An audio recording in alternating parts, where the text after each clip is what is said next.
நம்ம வாய் சும்மா இருக்காது. இந்த உட்கட்சி விஷயத்தெல்லாம் பேச கூடாதுன்னு நினச்சேன். ஆனால் ஒரு நேற்றே மீட்டிங் திருவான்மையூரில் பேசலான்னு சொன்னேன்னா நான் எனக்கு அன்புடன் ஒரு ஏஎன்எஸ் பிரசாத் வாய் போட்டு போட்டார்.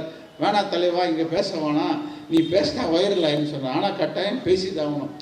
நமது அண்ணாமலை தலைவர் உயிரை கொடுத்து ஒரு பொலிட்டிக்கல் ரிஸ்க் எடுத்து வந்து ஒவ்வொரு செங்கலாரி பிஜேபி இந்த அளவுக்கு வந்து மக்கள் பேசுகிற அளவுக்கு உயர்த்தி பண்ணியிருக்கார்.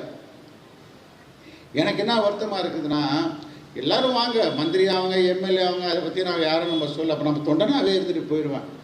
ஆனால் முதலமைச்சர் ஸ்டாலின் அவர்கள் திருநெல்வேலி மீட்டிங்கில் சேலஞ்ச் பண்ணுறார். யாரை சேலஞ்ச் பண்ணுறாரு?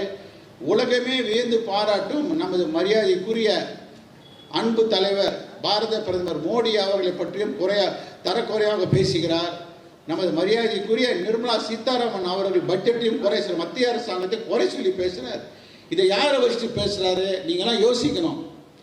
தலைவர் அண்ணாமலையோ கேசவ நாயகமோ பெருந்தன்மையாக இருக்கலாம், ஆனால் எங்களை மாதிரி தொண்டர்கள் நாங்களாம் பெருந்தன்மையாக இருக்க முடியாது.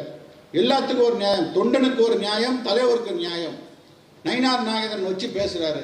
இது சொல்கிறார் நயினார் நாயகன் தப்பா. ஒன்று அந்த கூட்டத்தை விட்டு வெளிநடை பண்ணிருக்கணும். நயினார் நாகேந்திரன் அரசியல் நாகரிகம் போய் வெளிநடை பண்ணல.